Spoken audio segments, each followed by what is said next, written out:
Good evening voice આવે છે બધાને? Good evening. આવી જાઓ બેબે, આવી જાઓ બધા. વોઇસ આવે છે પહેલા એ કહી દો તો. ચલો આવી જાઓ બધા. વોઇસ આવે છે ભાઈ? ઓકે આવે છે. ઓકે ઓકે ચાલો ચાલો તો સ્ટાર્ટ કરી દઈએ. ઓકે નમસ્કાર મિત્રો, હું છું આરતી પ્રજાપતિ. સ્ટડી ઓફ સાયકોલોજીમાં આપ સૌનું હાર્દિક સ્વાગત કરું છું. મિત્રો, ઇન્ટેલિજન્સનો આપણે આ બીજો ક્લાસ છે એન્ડ આજના ક્લાસમાં આપણે બુદ્ધિમાપન વિશે ભણવાના છીએ, જેમાં મોસ્ટ ઇમ્પોર્ટન્ટ તમારી ટેસ્ટ છે સ્ટેનફોર્ડ બિનેટ ટેસ્ટ. ઓકે, તો સ્ટેનફોર્ડ બિનેટ ટેસ્ટ વિશે આજે આપણે જોવાના છીએ. તો સૌથી પહેલાં મિત્રો વિડીયોને લાઇક કરી દો, તમારા મિત્રો સુધી તેને શેર કરવાનું ભૂલશો નહીં. એન્ડ તમે જુઓ હજુ સુધી આ ચેનલને સબસ્ક્રાઇબ ન કરી હોય તો સબસ્ક્રાઇબ પણ કરી લેજો, જેથી કરીને આ ચેનલ ઉપર જે પણ સાયકોલોજીના વિડીયોઝ મૂકવામાં આવે છે તેની નોટિફિકેશન તમને ટાઈમ ટુ ટાઈમ મળતી રહે. ઓકે, ક્લિયર આવે છે? ઓકે ચાલો, તો બધા પૂરી એનર્જી સાથે બેઠા છો? એકવાર કહી દો તો ભાઈ. પૂરી એનર્જી સાથે બેઠા હો તો થમ્સઅપ આપી દો ભાઈ. ચાલો બધા. ઓકે ચાલો ભાઈ, થમ્સઅપ થમ્સઅપ ફટાફટ થમ્સઅપ આપી દો. ઓકે, થમ્સઅપ આપી દો બધા. ચાલો સ્ટાર્ટ કરી દઈએ. ઓકે, ઇમ્પોર્ટેન્ટ ટોપિક છે. અહીંયાથી ક્વેશ્ચન તમારી નરસિંહ મહેતા યુનિવર્સિટી છે, ભક્ત કવિ નરસિંહ મહેતા યુનિવર્સિટીમાં પણ અહીંથી ક્વેશ્ચન આવ્યા હતા. ઓકે, તો ફટાફટ. Okay, thank you. ચાલો થમ્સઅપ આવવાના સ્ટાર્ટ થઈ ગયા. ચાલો શરૂઆત કરીએ. Binet test. ઓકે, બુદ્ધિનું માપન કરવા માટે જે ટેસ્ટ બનાવવામાં આવ્યા હતા, ઓકે, એમાંનું સૌથી મોસ્ટ ઇમ્પોર્ટન્ટ ટેસ્ટ જે છે એ તમારું બિનેટ ટેસ્ટ છે. ઓકે, બિનેટ અહીંયા લખાય છે બિનેટ, આપણે બોલીએ છીએ બિને. ઓકે, ગુજરાતીમાં અને ઇંગ્લિશમાં ઘણો ફેર હોય છે, તો થોડું એ પણ આપણે ધ્યાન રાખીશું. ઓકે, તો બિનેટ ટેસ્ટ વિશે જાણીશું. એનું નિર્માણ તો ફ્રેન્ચ મનોવૈજ્ઞાનિક આલ્ફ્રેડ બિને દ્વારા થિયેડોર સાયમન. ઓકે, નામ બંને યાદ રાખવાના છે, આલ્ફ્રેડ બિને એન્ડ તમારું થિયેડોર સાયમન. ઓકે, આ બંને જે મનોવૈજ્ઞાનિકો છે, ઓકે, એ શું તો ભાઈ એક જ મેડિકલ ડૉક્ટર હતું.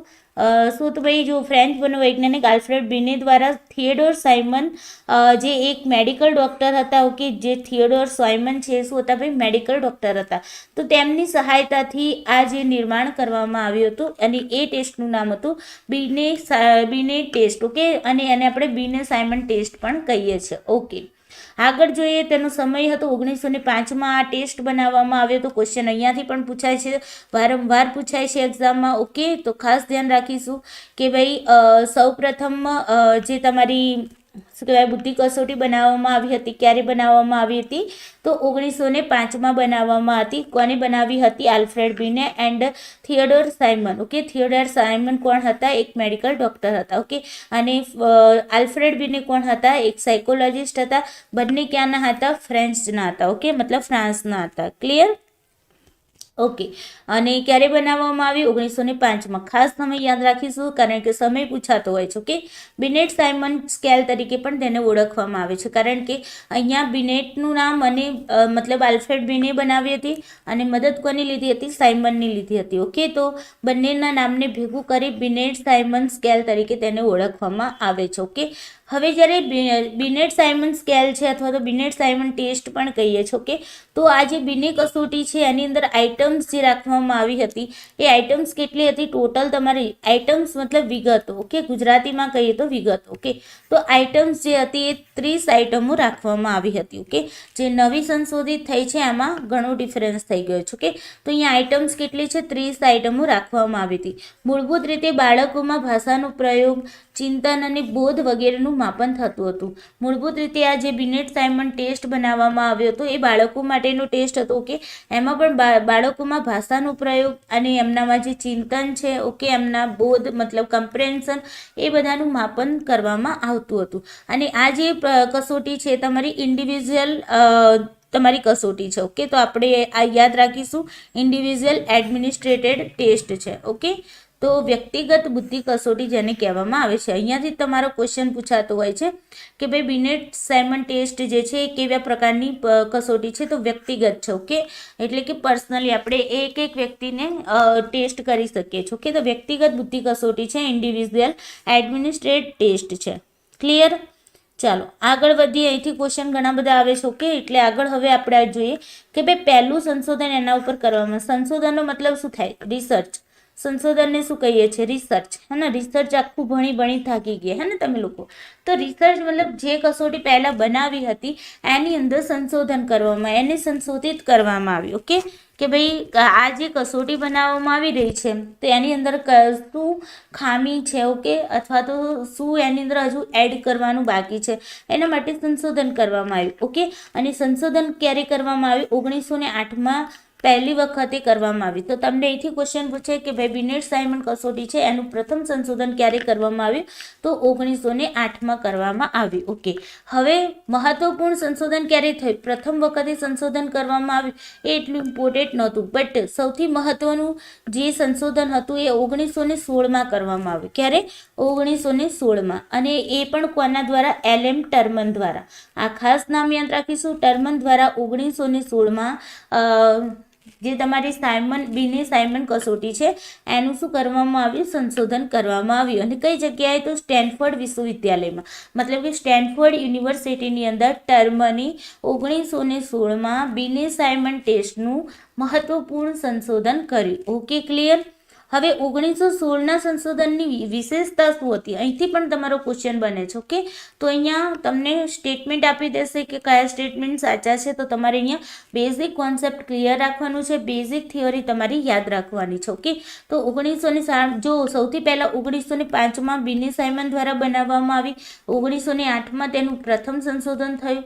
ઓકે, અને 1916માં કોને? ટર્મને કર્યું. ઓકે, ટર્મને સ્ટેનફોર્ડ યુનિવર્સિટીની અંદર તેમણે આ સંશોધન કર્યું, જે સંશોધન ખૂબ જ મહત્વપૂર્ણ માનવામાં આવે છે. ઓકે, હવે આ મહત્વપૂર્ણ સંશોધનની વિશેષતા શું છે? યસ, સુધારા કરીને, બિલકુલ.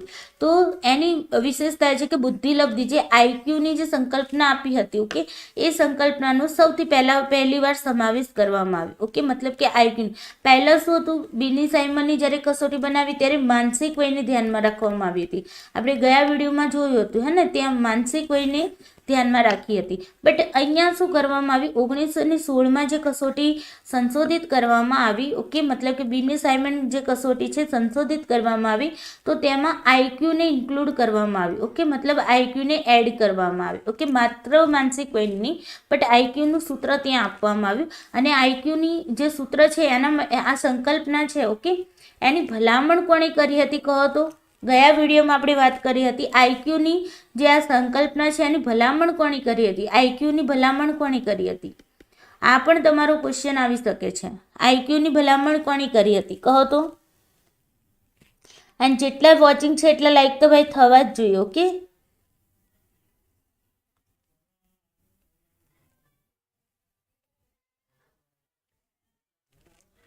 ચાલો ભાઈ, ક્યાં ગયા બધા? સૂઈ ગયા ભાઈ? આન્સર કરો ભાઈ, આન્સર કરો ભાઈ. ભલામણ કોણે કરી હતી? આપણે આ ગયા વિડીયોમાં જ વાત કરી હતી. ટર્મને તો અહીંયા 1916માં તે સંકલ્પનાને પહેલી વાર યુઝ કરી હતી. બટ હા, વિલિયમ સ્ટર્નએ, વેરી ગુડ. ઓકે, તો અહીંયા યાદ રાખવાનું છે ભલામણ ક્યારે કરી હતી સ્ટર્નએ? ચાલો એ કહો તો. સ્ટર્નએ ક્યારે કરી હતી ભલામણ? આ ભલામણ ક્યારે કરી હતી? 1912માં કરી હતી. કોણે કરી હતી? સ્ટર્નએ. ઓકે, તો ઘણી વખતે એક્ઝામમાં તમને ડાયરેક્ટલી આવી રીતે ક્વેશ્ચન પૂછાય એટલે આપણા માઇન્ડમાં તો ફક્ત ટર્મન જ હોય અને 1916 જ હોય, બટ એટલું જ યાદ નથી રાખવાનું. આઈક્યુની વાત આવશે તો બે નામ યાદ રાખવાના. 1912માં સ્ટર્નએ શું કર્યું હતું? એની ભલામણ કરી હતી આઈક્યુની. ઓકે, બટ એની સંકલ્પના જે યુઝ કરી કોણે કરી? ટર્મને કરી. ક્યારે કરી? 1916માં કરી. Okay, clear? ચાલો હવે આગળ જોઈએ.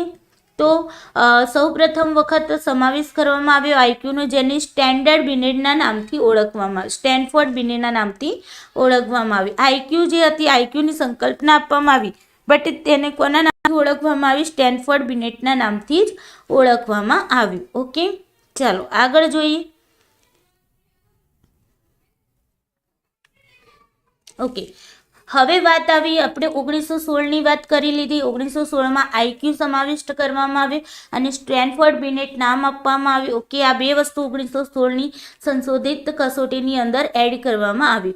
1937માં પુનઃ સંશોધન કરવામાં આવ્યું. જો પહેલી વખતે સંશોધન ક્યારે કરવામાં આવ્યું?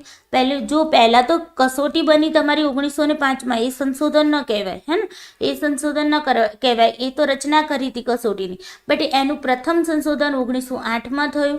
સેકન્ડ સંશોધન તમારું થયું 1916માં થયું. ઓકે, હવે વારો આવ્યો 1937નો. ઓકે, આ ક્વેશ્ચન તમારો ભક્ત કવિ નરસિંહ મહેતા યુનિવર્સિટીમાં પૂછાયો હતો.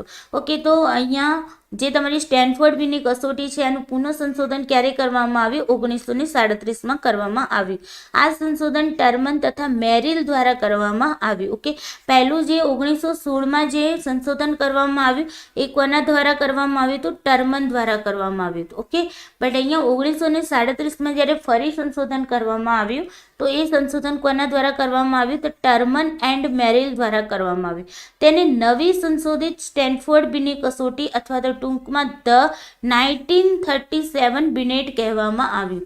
ખાસ ઇમ્પોર્ટેન્ટ છે, યાદ રાખજો. ઓકે, એક્ઝામના પોઈન્ટ ઓફ વ્યૂથી જોવા જઈએ તો. ઓકે, તો અહીંયા જુઓ, યસ, તો અહીંયા જુઓ તો ટર્મન અને મેરિલ દ્વારા જે સંશોધન કરવામાં આવ્યું નવી સંશોધિત સ્ટેનફોર્ડ બિને કસોટી એવું નામ આપવામાં આવ્યું. ઓકે, અને ક્યારે થયું? તો 1937માં ટર્મન એન્ડ મેરિલ દ્વારા કરવામાં. અને ટૂંકમાં તેને શું કહેવાય છે? ધ 1937 બિનેટ કહેવામાં આવે છે. ઓકે, મતલબ ધ 1937 બિને તરીકે એને ઓળખવામાં આવે છે.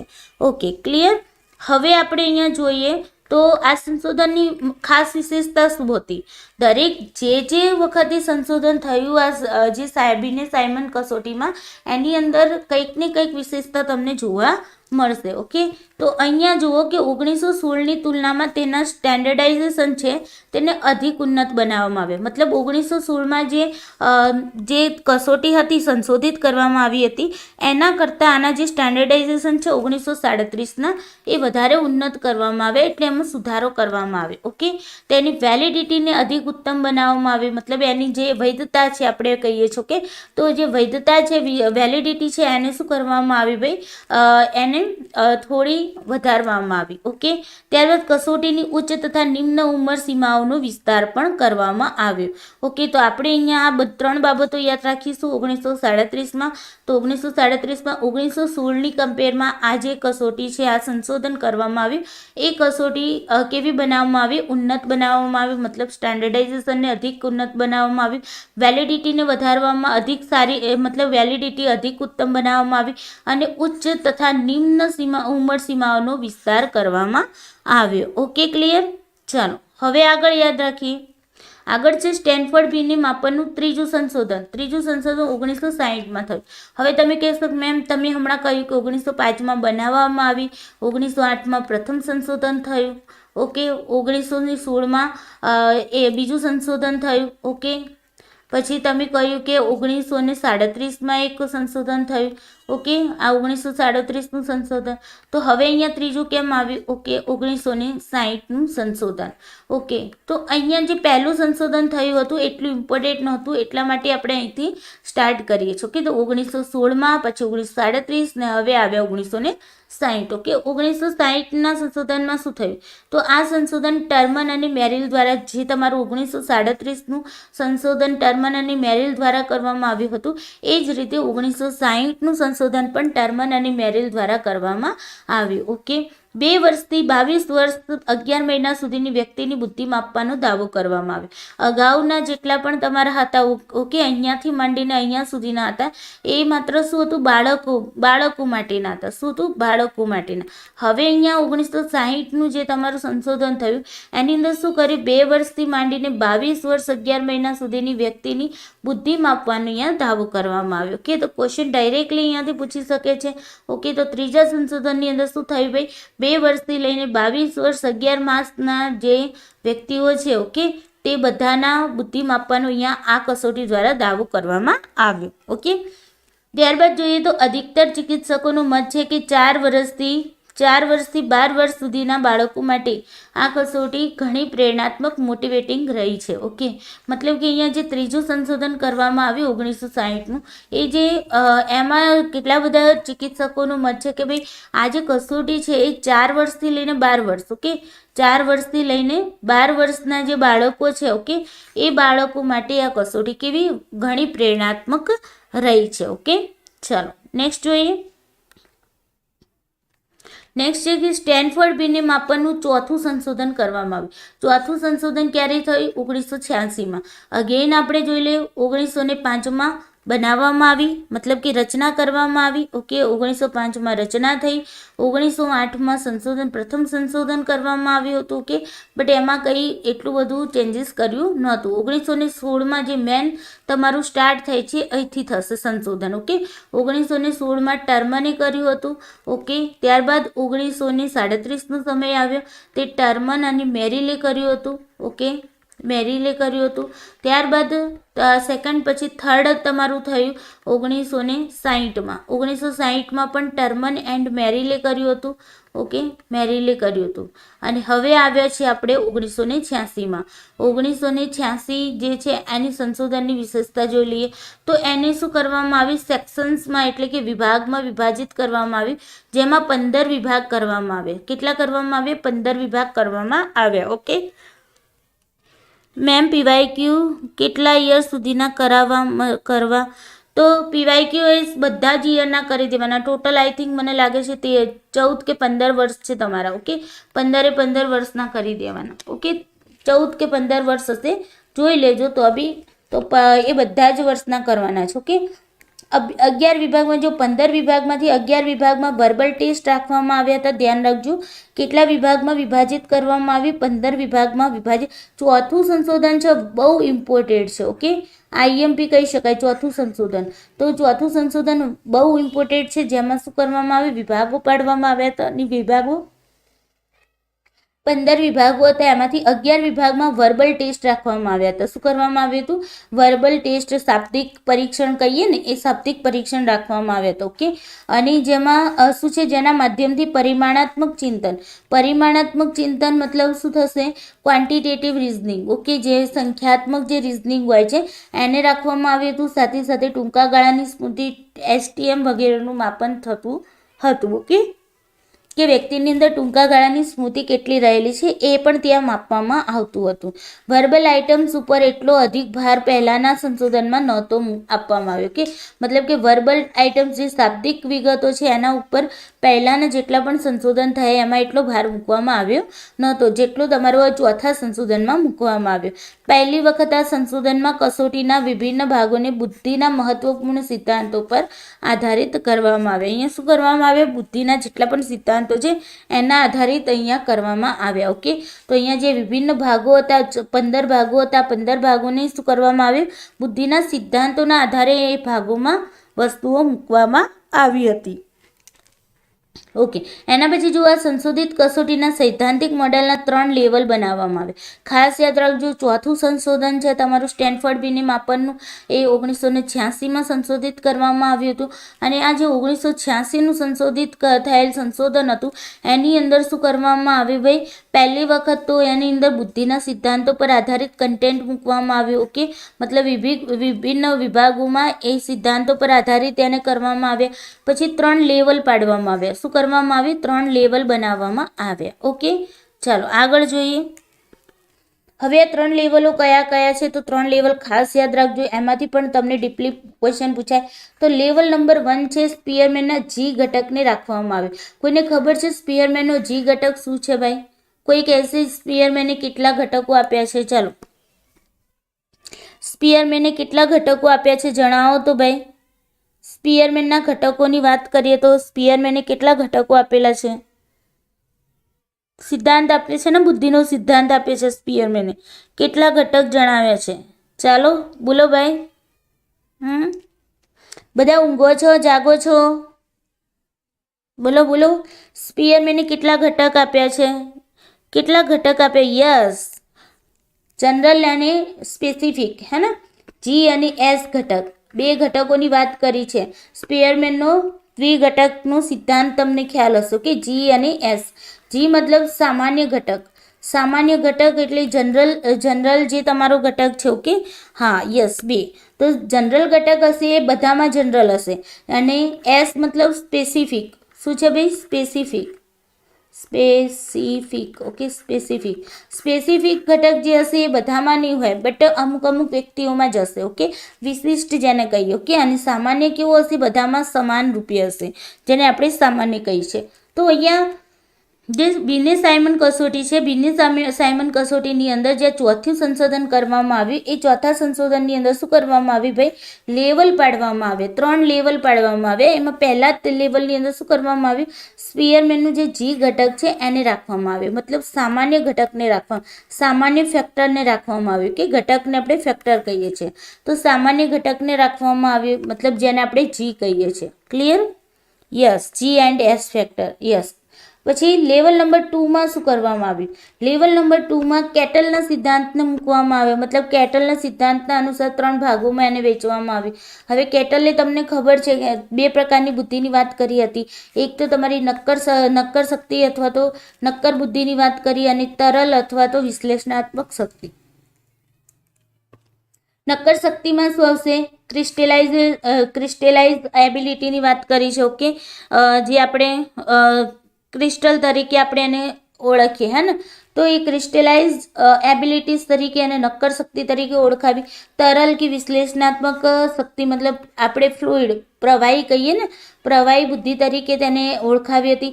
એનો સમાવેશ તમારો કરવામાં આવ્યો કે તરલ કે વિશ્લેષણાત્મક શક્તિનો અહીંયા સમાવેશ કરવામાં આવ્યો. ઓકે, ત્યારબાદ એસટીએમની પણ વાત કરવામાં આવી, ટૂંકા ગાળાની સ્મૃતિ. ઓકે, એસટીએમ જેને કહીએ છીએ કે શોર્ટ ટર્મ મેમરી. તો શોર્ટ ટર્મ મેમરીને પણ અહીંયા લેવલ 2માં મૂકવામાં આવી. તો અગેન લેવલ 1માં કોને મૂકવા? સ્પીયરમેનના જી ઘટકને મૂકવામાં આવ્યું. લેવલ 2માં કોને મૂકવા? કેટલના જે સિદ્ધાંત હતો બુદ્ધિના, એને અનુસાર 3 ભાગોમાં વહેંચવામાં આવ્યું. પહેલો ભાગ હતો ક્રિસ્ટલાઇઝ એબિલિટી, મતલબ નક્કર શક્તિ. સેકન્ડ હતું તમારું તરલ કે વિશ્લેષણાત્મક શક્તિ, જેને ફ્લુઇડ ઓર એનાલિટિકલ એબિલિટીઝ કહીએ છીએ. અને થર્ડ નંબરમાં ટૂંકા ગાળાની સ્મૃતિ, એસટીએમ. Okay, clear? જી. જે જનરલ હશે એ તમારું જન્મદત્ત હોય છે, અને સ્પેસિફિક હોય એ તમારે શીખવું પડતું હોય છે. ઓકે, અર્જિત કરવું પડતું હોય છે. ઓકે, લેવલ નંબર 3ની વાત કરીએ તો શક્તિને 2 ભાગોમાં વહેંચવામાં આવી. જે એબિલિટીઝ છે એને પણ તમારે શું કરવામાં આવી ભાઈ? એ શક્તિને 2 ભાગોમાં વહેંચવામાં આવી. એક તો છે તમારું શાબ્દિક ચિંતન, જેને આપણે વર્બલ રિઝનિંગ કહીએ છીએ. શું કહીએ છીએ? Verbal reasoning. ઓકે, અને બીજું છે તમારું પરિમાણાત્મક ચિંતન, ક્વોન્ટિટેટિવ રિઝનિંગ. આ બે ચિંતનને અહીંયા શું કરવામાં આવી? લેવલ નંબર 3માં મૂકવામાં આવી. ઓકે, અગેન ફરીથી જોઈ લઈએ, જેથી કરીને તમને ખાસ કરીને એક્ઝામમાં ભૂલ ન પડે. ઓકે, લેવલ 1માં કોની વાત કરવામાં આવી? સ્પીયરમેનના જી ઘટક એટલે કે જનરલ ફેક્ટરને વાત કરવામાં આવી. ઓકે, જનરલ ફેક્ટર છે તમારું કેવું હોય છે? જન્મદત્ત હોય, જન્મજાત હોય છે. ઓકે, મતલબ કે તમને જન્મથી જ મળેલું હોય છે. ઓકે, જન્મથી મળેલું હોય છે. અને જે એસ ફેક્ટર છે તમારે શું કરવું પડે? શીખવું પડે. ઓકે, જેને આપણે એમ કહીએ કે અર્જિત કરીએ છીએ. ઓકે, તો શીખવું પડતું હોય છે. લેવલ એમાંથી ખાલી જી ઘટકની વાત કરવામાં આવી. ઓકે, લેવલ 2માં કેટલના સિદ્ધાંત અનુસાર 3 ભાગોમાં વહેંચવામાં આવ્યું. ક્રિસ્ટલાઇઝ એબિલિટી એન્ડ તમારી તરલ કે વિશ્લેષણાત્મક શક્તિ, મતલબ ફ્લુઇડ ઓર એનાલિટિકલ એબિલિટીઝની વાત કરવામાં આવી. એન્ડ તમારી શોર્ટ ટર્મ મેમરીની વાત કરવામાં આવી. ઓકે, લેવલ નંબર 3માં 2 શક્તિના ભાગમાં વહેંચવામાં આવી. શક્તિઓને 2 ભાગમાં વહેંચવામાં આવી. એક તો છે તમારું શાબ્દિક ચિંતન, વર્બલ રિઝનિંગ. સેકન્ડ છે તમારું પરિમાણાત્મક ચિંતન એટલે કે ક્વોન્ટિટેટિવ રિઝનિંગ. ઓકે, ચાલો નેક્સ્ટ જોઈએ. અહીંયા તમને એક ચાર્ટ આપેલો છે, ચાર્ટનો સ્ક્રીનશોટ પણ કરી શકો છો. Theoretical model of Stanford Binet 1986. Okay, એટલે કે 1986નું જે મોડલ હતું એનું અહીંયા આપણને આપી. જો લેવલ 1, પછી તમારું લેવલ 2. ઓકે, લેવલ 1માં આપણે જી ઘટકની વાત કરી હતી. લેવલ 2ની અંદર crystallise ability, fluid analytical ability, short term memory. Okay, level number 3ની વાત કરી. એમાં જો ફ્લુઇડ એનાલિટિકલ એબિલિટીઝ છે એમાં પણ એબ્સ્ટ્રેક્ટ વિઝ્યુઅલ રિઝનિંગની વાત કરવામાં આવી. એમાં પણ sub test, vocabulary. Okay, quantitative, pattern analytical, આ બધાની વાત કરો. મતલબ અહીંયા જો એબ્સ્ટ્રેક્ટ વિઝ્યુઅલ રિઝનિંગની અંદર શું છે? જો sub test, vocabulary, comprehension, absurdities, okay, verbal relations, પછી અહીંયા quantitative, number series, okay, equation building, pattern એનાલિસિસમાં copying, matrix, paper folding and cutting, okay, આ બધું તમારું ફ્લુઇડ એનાલિટિકલ એબિલિટીઝમાં આપવામાં આવ્યું. શોર્ટ ટર્મમાં શું કરવામાં આવ્યું? શોર્ટ ટર્મ મેમરીની અંદર bead memory, okay, memory for sentences, memory for digits, memory for objects, okay, એની વાત કરવામાં આવી. લેવલ નંબર 3ની વાત કરીએ તો વર્બલ રિઝનિંગ એન્ડ ક્વોન્ટિટેટિવ રિઝનિંગની વાત કરવામાં આવી. Okay, clear? તો આ હતું એનું એક આખું થિયોરિટિકલ મોડલ હતું સ્ટેનફોર્ડ બીને 1986 જે તમારી ટેસ્ટ છે એનું. ઓકે, હવે વાત કરીએ કે આ સંશોધિત કસોટીમાં માનસિક વયના ખ્યાલને દૂર કરવામાં આવી. મતલબ ચોથું જે સંશોધન 1986માં કરવામાં આવ્યું એમાં શું કરવામાં આવ્યું ભાઈ? માનસિક વય મતલબ જેને આપણે MA કહેતા હતા, મેન્ટલ એજ, ઓકે, તો મેન્ટલ એજને દૂર કરવામાં આવ્યું. તેને આઈક્યુની જગ્યાએ જો આઈક્યુને પણ અહીંયા દૂર કરવા, આઈક્યુની જગ્યાએ શું નામ આપવા?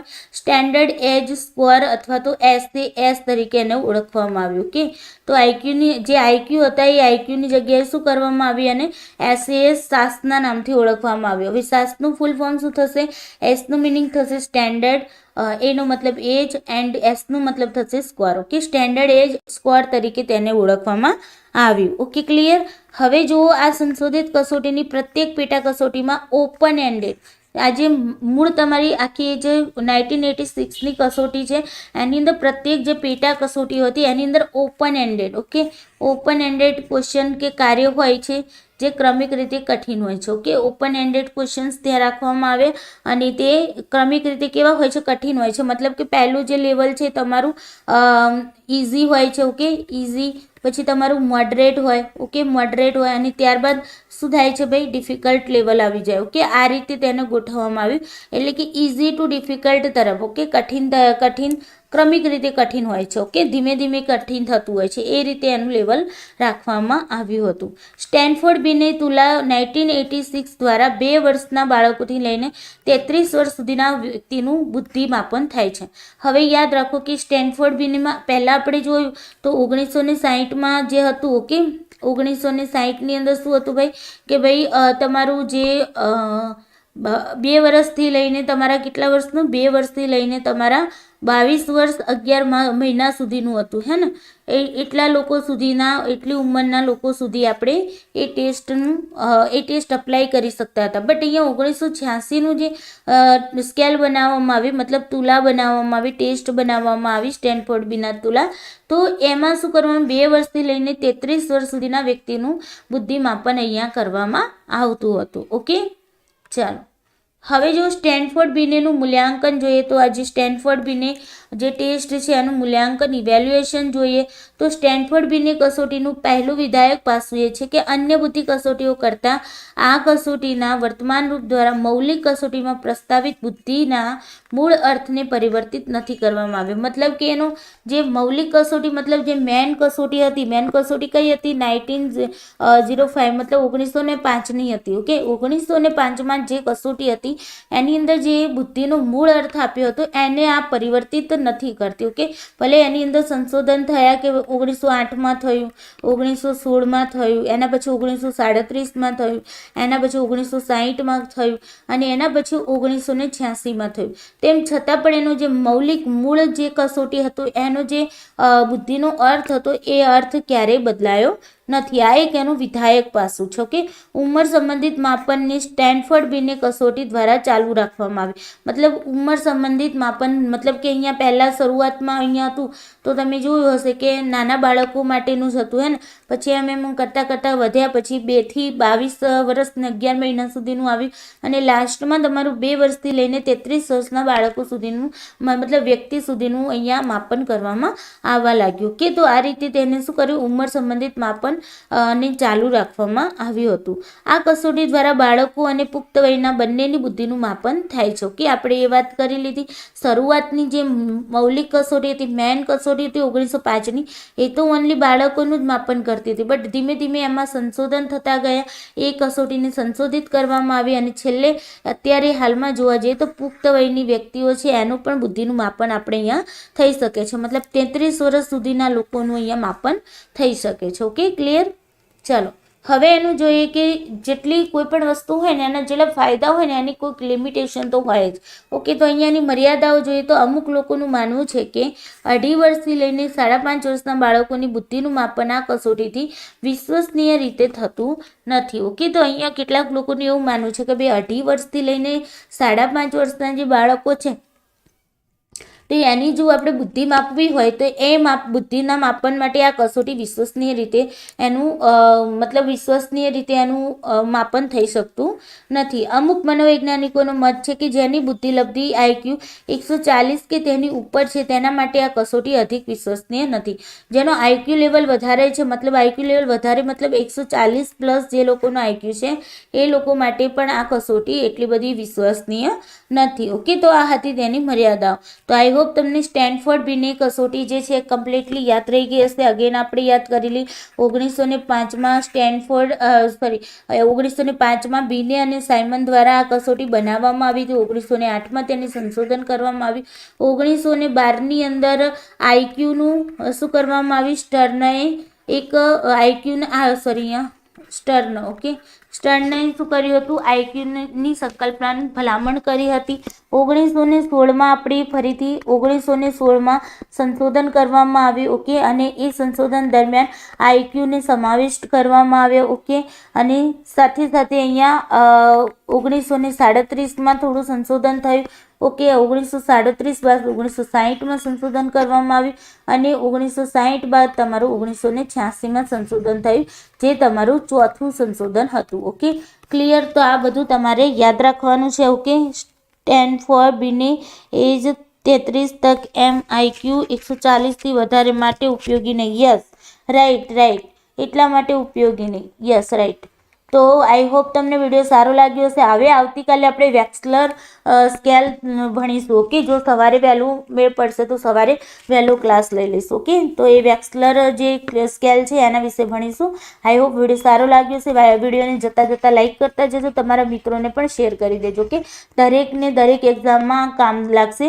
ઓકે, એવું નહીં કે ખાલી સાયકોલોજીવાળાને જ હેલ્પફુલ થશે. આ દરેક ટીચિંગ ફિલ્ડમાં જે લોકો કામ કરી રહ્યા છે એ લોકોને બધાને પોતપોતાની એક્ઝામ જે ટીચિંગ ફિલ્ડમાં છે એ લોકોને કામમાં આવશે. ઓકે, હવે મનોવિજ્ઞાન ખૂબ આગળ વધી રહ્યું છે. ઓકે, તો એને શેર કરતા રહેજો અને જો આ ચેનલને સબસ્ક્રાઈબ ન કરી હોય તો સબસ્ક્રાઈબ પણ કરતા જજો. ઓકે, જેથી કરીને આ ચેનલ પર જ્યારે પણ વિડીયોઝ મૂકવામાં આવે તો તમને તેની નોટિફિકેશન મળતી રહે. ઓકે, તો ચાલો બધા bye, take care you, thank you so much.